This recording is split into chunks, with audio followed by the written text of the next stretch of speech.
right? There's a lot of mistakes that we make. You've made them. I've made them when hiring, when we let things slide for too long, expectations, whatever it is, or we ignore red flags, right? Because we look through rose-colored glasses. My most recent one. Most recent one. And that's the crazy thing. Like, I'm not a big fan of making the same mistakes over and over. However, when it comes to people, sometimes I'm really bad at I'm bad at listening to my own advice. Welcome to the Profit Lifestyle for Fitness Entrepreneurs podcast. My name is Scott Carpenter. I am a personal trainer turned multiple gym owner and investor who's already been through the rock bottom and near bankruptcy in the fitness business. But I've been lucky enough to come out the other side and have turned the profits of my fitness business into indestructible wealth. I'll be sharing the no bullshit strategies, tactics, and advice to win big in business and in life. So if you're a gym owner, a personal trainer, or an online coach who wants to make multiple six figures in take-home profit and have the freedom with your time to actually enjoy it, subscribe now to this podcast. This is the show for you.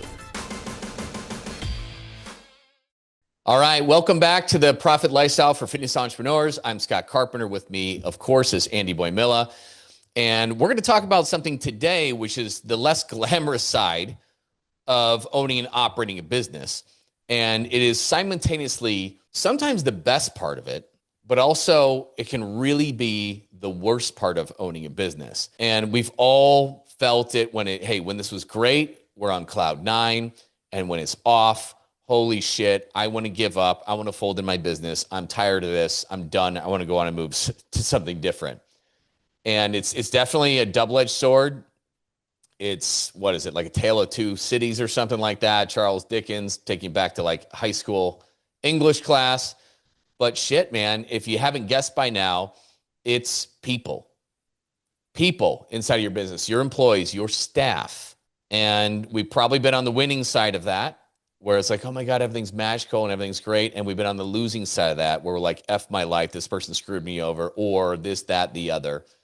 And man, we have our great stories. We've got our horror stories, but it's relevant coming up because I was just talking about somebody I was talking to this morning who has been kind of unable to make one of the weekly calls that I do on the Profit Lifestyle, where I talk about high level things, right? High level business in business, but also in wealth, right? We talk about business acquisitions and real estate deals and potential buying your business, like buying your gym's real estate, all that kind of stuff. And we talk about high-level meta stuff, meta skills like AI and negotiating and public speaking. But there's a guy who hasn't been able to make that weekly call that I do in a while. And he lost his morning coach, is what it is, right? And he's kind of thrown back in there. He didn't have a backfill on it.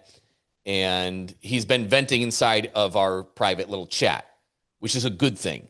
Guys, it's not all roses, not for me, not for Andy, not for you. It's not all great all the time. Not everybody's out there just crushing it, every single day, week, and month of the year. And I think some of the biggest crushing things that come down on us, particularly in the fitness industry,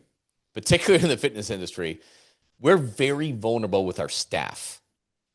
And it's not just the fitness industry for sure, but as a service-based business, and I don't care how good your product is, I don't care how tight your systems are, because it's a service-based business and it's a very unique one where we have and share very personal things too.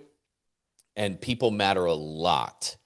And so they can make things really great. They can make things horrible. But I was talking about it. We were talking about this particular gym owner, and then Andy, right? You're going to have to leave in a few minutes because you have your own thing going on. What's going on with yours? I do. And that's where this whole conversation came from, because I hopped on and I was like, we only have like so long to record podcasts. I have to go train a new coach. So I have to onboard a new coach today, which I love. I love onboarding new coaches. It's a fun experience for me. I'm the one that does it. I get to go over what TradeWinds is, the essence of it, where we've been, where we're going. We get to do a lot of get to know kind of personal exercises that we've built into our onboarding, which is, it's really fun. Mm-hmm. The unfortunate part is why I have to be onboarding a new coach in general. Right. So before the summer even started, I had a coach who works as a teacher. I figured they were going to have some more time during the summer to take on additional classes. I was like, great. They came to me and said, oh, I got offered a summer position at the school. I'm going to actually have to cut back on my hours. And I was like, all right, that's fine. We'll adjust. We'll make it work. We'll bring on a new coach, which we had planned on doing anyway. Not a problem. Then 2 weeks ago, one of my coaches puts in his 2 weeks. He was part-time, got offered a position, at another gym he was working at. So he took that.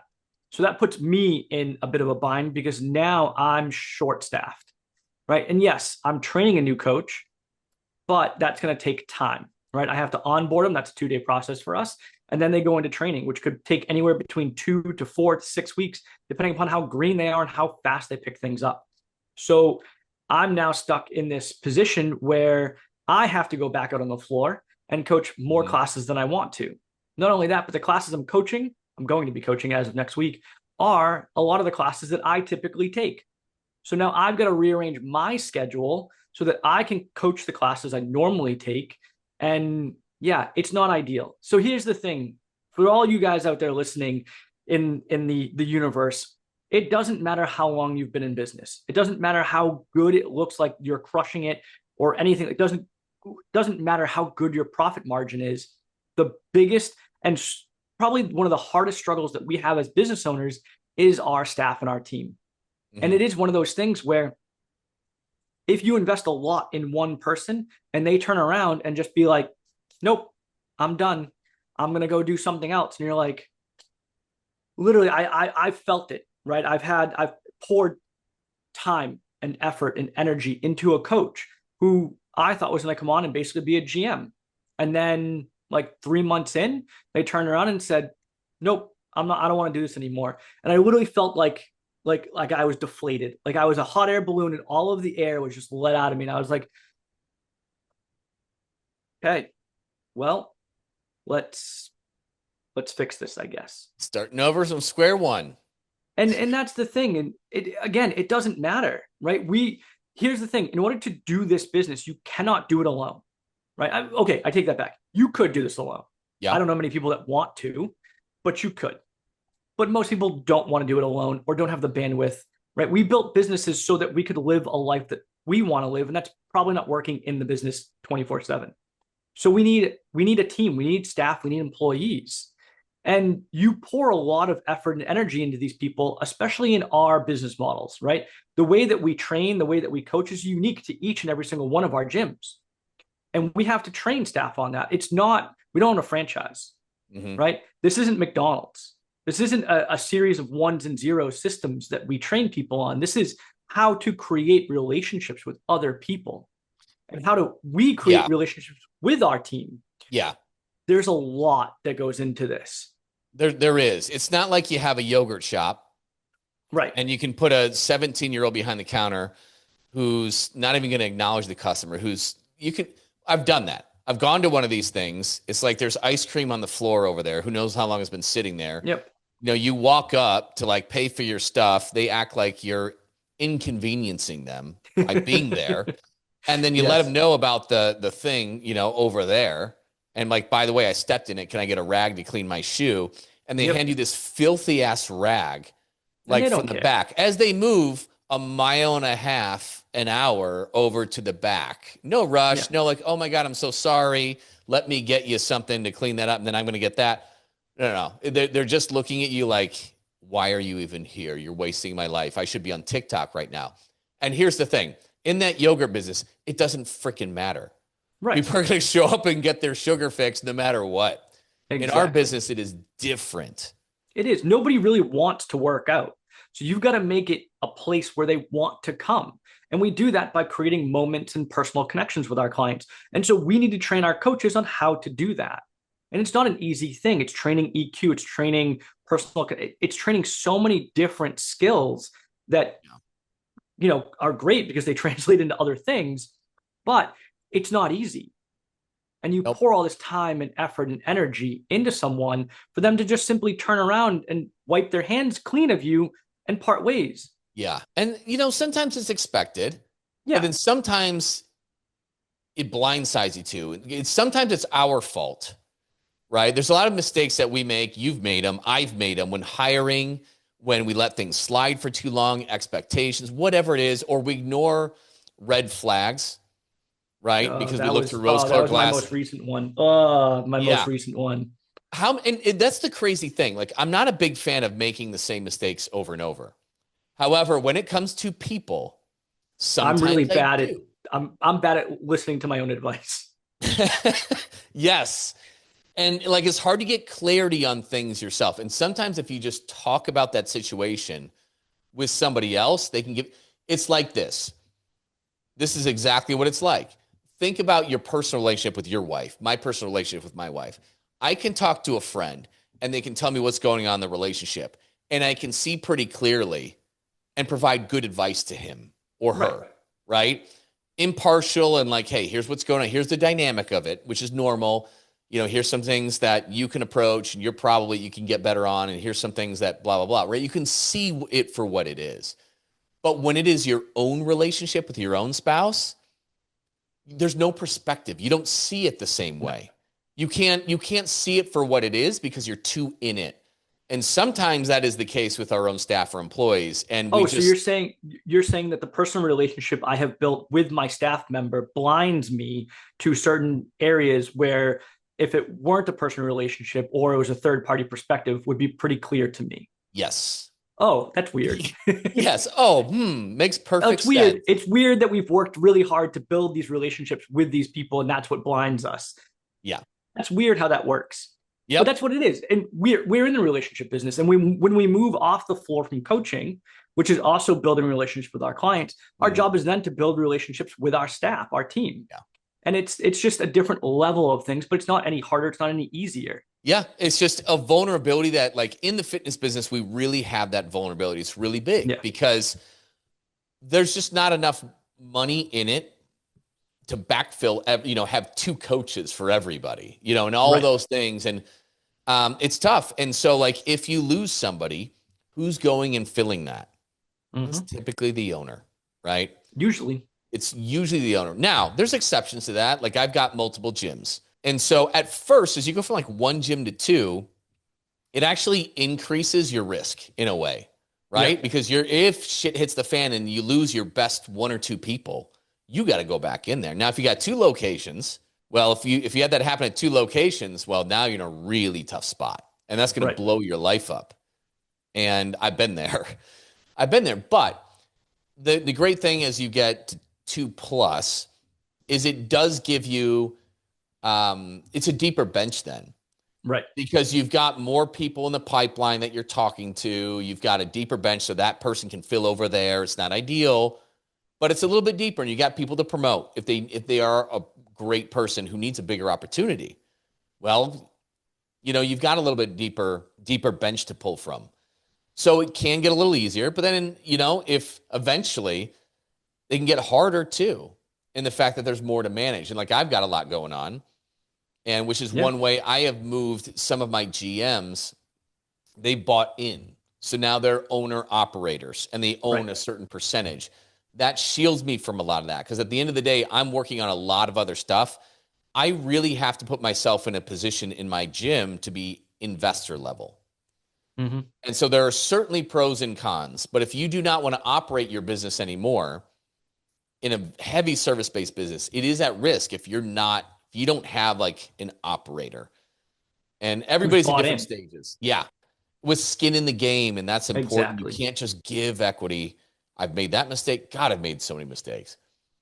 But if people haven't given something significant for this and sacrificed for it Right. and put their own ass on the line, they're just as likely to walk away from it. Yeah. Hey, we're gonna move to Wisconsin. We're gonna do this. We're gonna do that. And they'll do it. It's the They'll same do thing it. with our clients. We know that if they don't have skin in the game, monetary, otherwise, whatever it may be, we know they don't put in the effort. Yeah. Same thing happens with staff, especially at a higher level where we're talking about a GM that's literally you're putting the business in their hands and saying, hey, you're responsible for the growth of this business. Yeah. If they don't have a commitment by having skin in the game in one way or another, they're just not going to perform to the level that they should because there's not the risk involved. Yep. Yep. And I want to give a word of warning for everybody listening too. And you'll probably nod your heads because you probably made this mistake too. But you really have to watch out for the ones that you like the most. Oh, yes. The ones that you like that are just like, hey, this person's such a good person and blah, blah, blah. you have to watch out for that because that's when you're going to be the most blind to things. Mm-hmm. And this is where I've made a lot of mistakes, right? And the reason I say that is because you cannot see a lot. And those people are really good at saying the right things. I wrote a post about this maybe like a week ago because I've recently gone through this in one of my businesses. But it's sometimes the people that you like the most that say the best things, and they're not doing the work behind the scenes. And there's a couple reasons that could be. But I have a tendency to manage by abdication. It's somebody who I gel with a lot, I trust a lot, and they're just genuinely a good person. So we talk about this and, hey, what needs to be done? You have this. Yes, I got it. Cool. Let me know if there's any problems. And you let them take it. And when they talk to you, everything's good. Yeah. And blah, blah, blah. And they're such a likable person and you trust them and this and that. And they'll just say everything's good. But if you don't inspect under the hood, what happens is over a few months, they can destroy your business. Absolutely. It isn't all good. And they don't tell you about it. And it can be one of two things. One, dishonest people are really good at being honest. Period. Kind of what makes them dishonest people in the first place. Yes. So you can easily be fooled. Yeah. That's the worst case scenario for sure. That's not too often that happens. On the other flip side of it is they also like you and respect you, and they want your adoration too. And so they're not that honest either with themselves or with you because they don't want to look bad or look weak or like they can't handle it or whatever it is. And so they just downplay it or dismiss it or kind of put it onto something else. The client left because of these reasons and blah, blah, blah. But it's really your fucking fault. Right. Not the clients. They're good at making excuses for other people and this and that.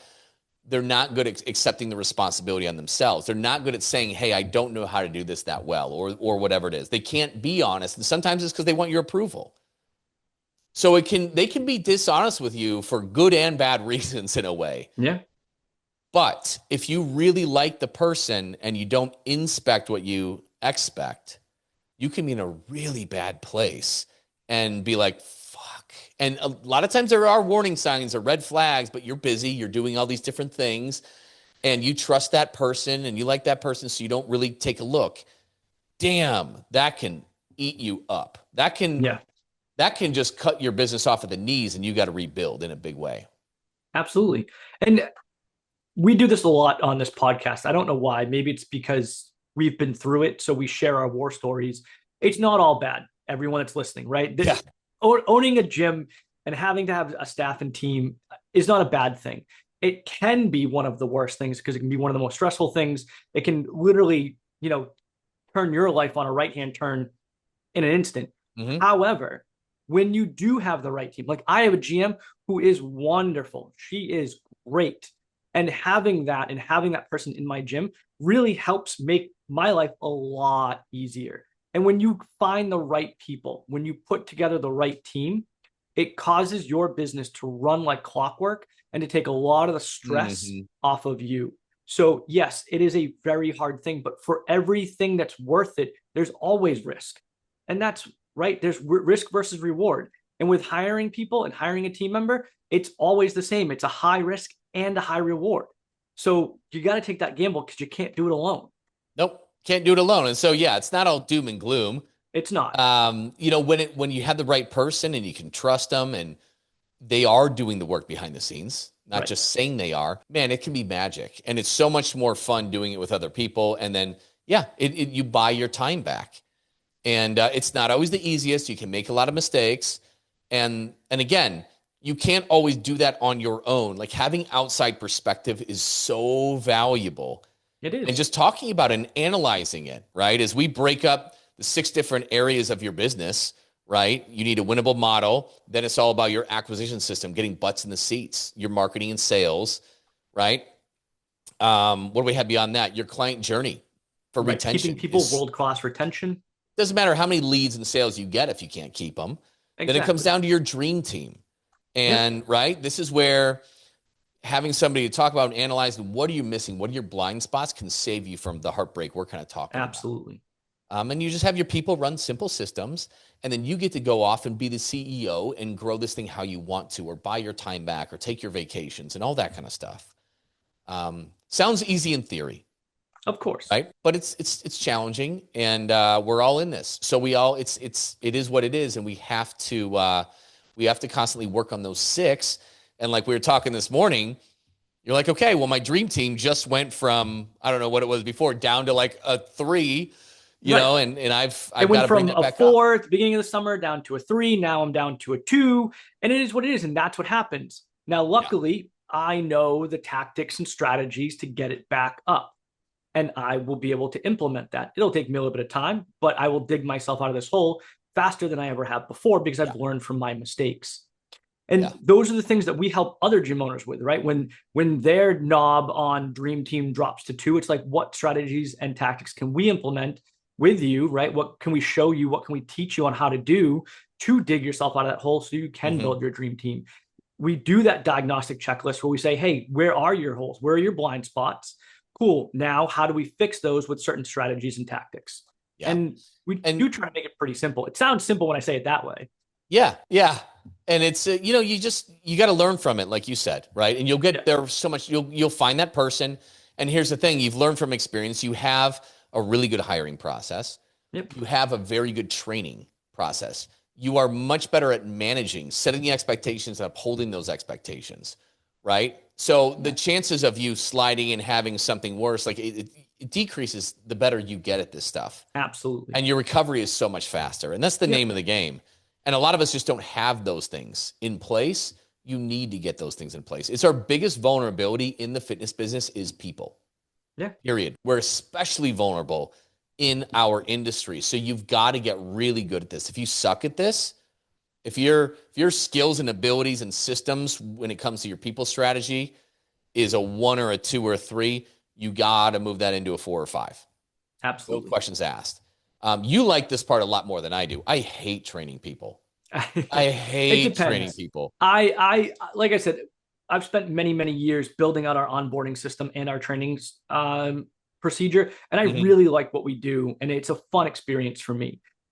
Which, by the way, if anybody ever wants to hop on a call and talk about, like, if your version of hiring somebody is shooting on an ad and then crossing your fingers and praying you hire the right person, shoot me an email, shoot me a DM over on Instagram. Please let me sit down and talk you through how to hire someone properly, because it makes a world of a difference. And the hiring process can be fun. It doesn't need to be laborious and boring and like I want to bite my nails off my finger. It can be really fun, actually. But please shoot me an email, andrew@profitlifestyle.com. I would love to sit down, hop on a call, help you guys figure out a hiring process or an onboarding or training process. There's some great SOPs that just can work wonders. And here's what we do is, like, sometimes in our industry, we get the news like fast. And they'll either give you 2 weeks or it's like, I'm not going to come in tomorrow or ever again. And the problem is we have to hire fast. That's really difficult because you're trying to backfill everything. Maybe it's you going in there. Maybe it's another staff member that can cover. But the point is you're busy then. And, the person looking for a job, a lot of times they already have a job somewhere else. And so, like, coordinating a time to meet, and then you have, like, when you need somebody, a lot of times you got to hire fast. And unfortunately, you're tempted to hire the first person who doesn't have a face tattoo and can talk like a normal human being and show up.